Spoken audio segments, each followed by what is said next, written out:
Muchas gracias por esperarnos. Seguimos en la tarde de Lo que hay que saber. Y el día 11 de abril es el Día Mundial del Parkinson. Para hablar de ello invitamos a la doctora Andrea Arcos, a quien le damos la bienvenida. Andrea, ¿cómo estás? Muy bien, un placer como siempre venir a tu programa. Muchas gracias. Andrea, bueno, ¿le contás a la gente de qué se trata esta patología?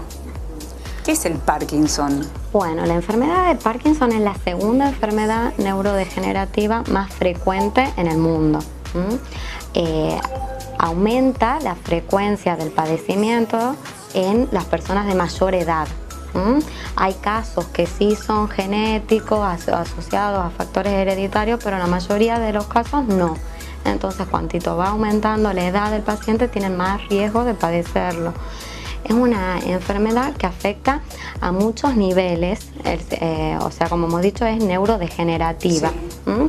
Pero lo que más los incapacita a los pacientes es la afectación motora, porque los pacientes tienen temblor, un temblor de reposo, tienen lentitud de los movimientos, bradicinesia, alteración en la marcha que lo obliga a que pueden sufrir bastantes caídas. Claro. Y rigidez.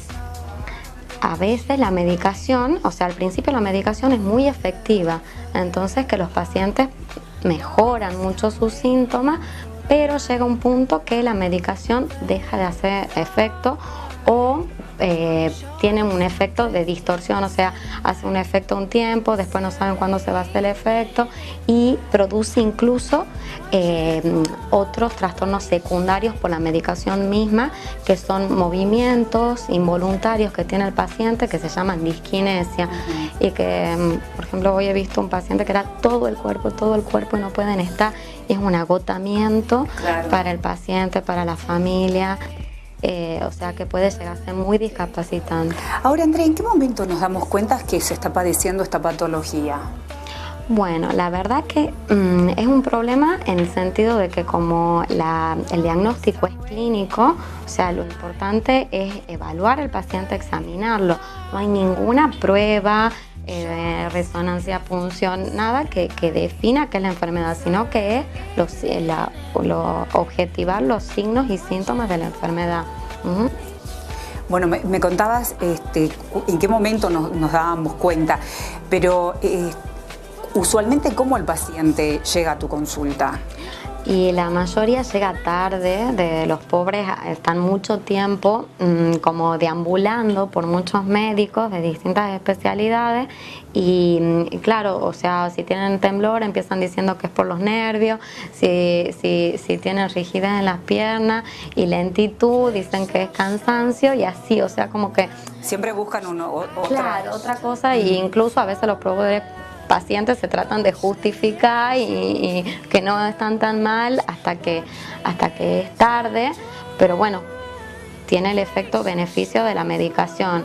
Entonces lo importante es la consulta temprana, la consulta tiene que ser un neurólogo porque, como digo, siempre primero es muy efectiva la medicación y cuando la medicación causa efectos secundarios o empieza a funcionar mal, ahí sí hay que evaluar al paciente para una cirugía.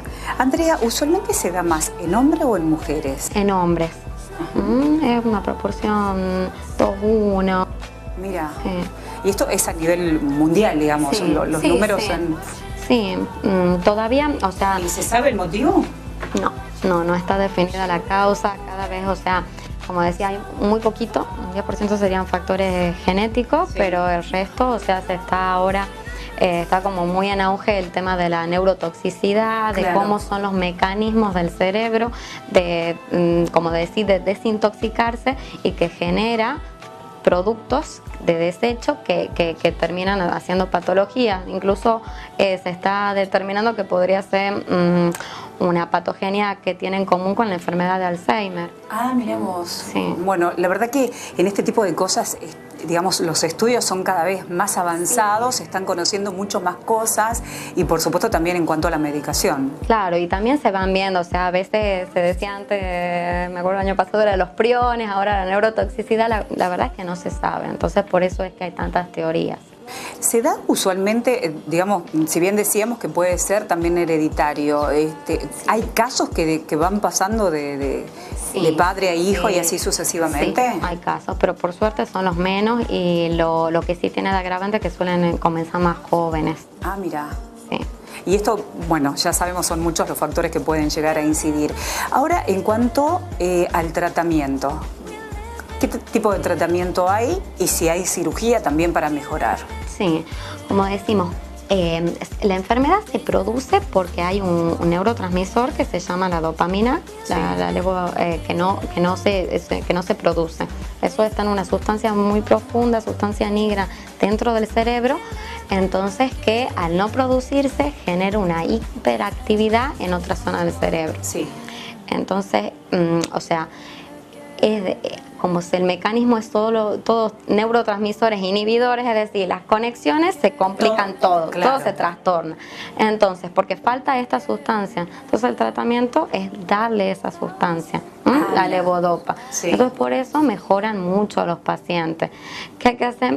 Ser mezquino, o sea, darle lo menos posible para que el efecto de la levodopa sea el mayor beneficio del paciente en el tiempo, que se consiga eso. Pero cuando no se sucede o cuando ya tienen muchos efectos secundarios, o sea, es muy... no queda otra que ir a cirugía. No, pero hay que evaluar al paciente para que vaya a cirugía. No todos los pacientes son candidatos. ¿Te parece que lo hablemos en un ratito después del corte? Usted no se vaya, estamos junto a la doctora Andrea Arcos. El tema que está tratando es Parkinson. Hacemos una pausa, ya volvemos. Para aquellos que recién se enganchan junto a nosotros, estamos con la doctora Andrea Arcos. Ella es neurocirujana y estamos hablando del tema del Parkinson, ya que el próximo 11 de abril es el Día Mundial de esta patología. Bueno, Andrea, estamos hablando que no todos los pacientes, contabas, que van a cirugía.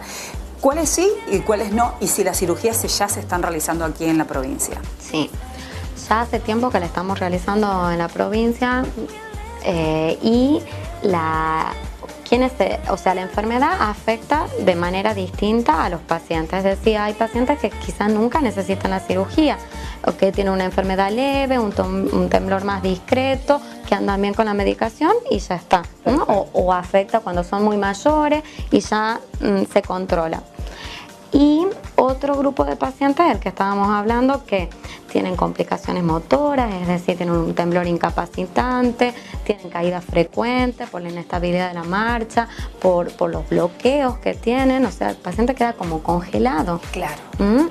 Necesita ayuda para un montón de cosas y lo que hablábamos de claro, ya pierde la autonomía. Sí, un montón de veces y tienen ya algunos efectos secundarios por la medicación que son estos movimientos involuntarios de todo el cuerpo. Sí. A veces son localizados en una zona, pero bueno, la cuestión es que eso serían las características clínicas. Luego el paciente tiene que no tener contraindicaciones para la cirugía, es decir, en la resonancia tiene que ser normal, porque en la enfermedad de Parkinson en la resonancia no vemos nada.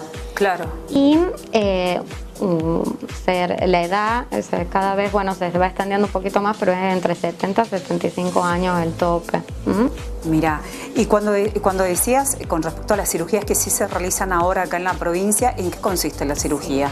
Bueno, antes de eso, o sea, nosotros hacemos un test que se llama test de levodopa, que, o sea, el paciente está sin nada de medicación para ponerlo realmente mal y luego se dan dosis muy altas de medicación. Entonces ahí nosotros podemos obtener el beneficio que se prevé en la cirugía. Entonces quedamos tranquilos, el paciente, la familia, nosotros, de lo que se puede lograr. Sí. Entonces ahí, si eso pasa, es candidato a la cirugía. La cirugía consiste en hacer 2 pequeños orificios en el cráneo donde se baja un electrodo. Un electrodo es como un fideito, un muy finito. Antes, ¿dónde decimos bajarlo?